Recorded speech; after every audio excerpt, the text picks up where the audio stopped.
Article 1. Shiny pencils. Well, I think all of us around the table could concur on this as uncontentious.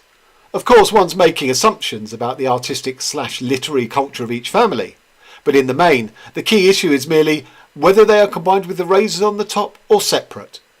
Economy usually wins out. Article 2. Chocolate and a sweet or two. Again, we can puff out our chests with conviction at the universal acceptance of these twin accords. So far, so unequivocal.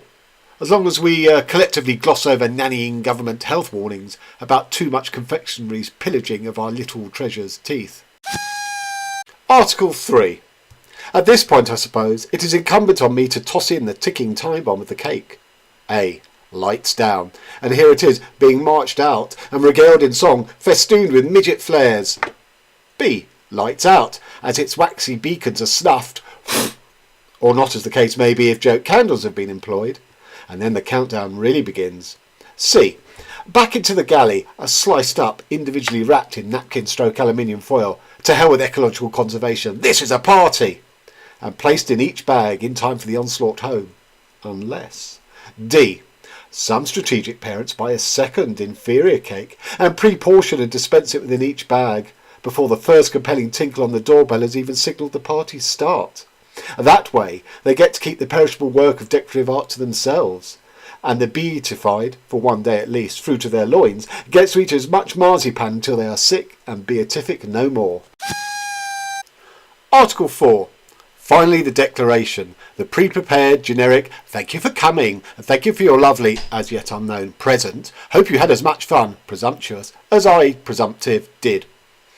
Makes a handy wipe for your child's sticky, sicky hands, devouring both the cake and all the bag's confectionery on top of the sweetmeats and sweeteners consumed at the party itself, while still tethered in the child seat, where mummy cannot leave the steering wheel and fully turn round to mop up. It's the forethought that counts. Article 5. And on to the real nub of the predicament in which we parent hosts annually find ourselves. The toys.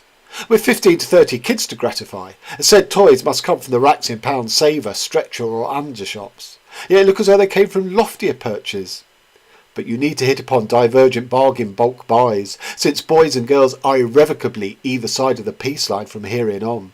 Strand 1. For every bloody party unfailingly sends the boys home with plastic arsenals, here in Ulster. Strand 2. While girls get miniature address books and hair grips, if the birthday-feted child is a boy, and something a tad more imaginative if they are a girl, and presumably insisted on some input and first output of the gifts. Implementation and review. I'm afraid I repudiated compliance, for instead of toys I intromitted books in each party bags. The boys indignantly demanded to be rearmed immediately. The girls querulously queried as to whether each little miss book was my judgment on their character. I got to buy most of them back at the thrift shop in the space of a fortnight.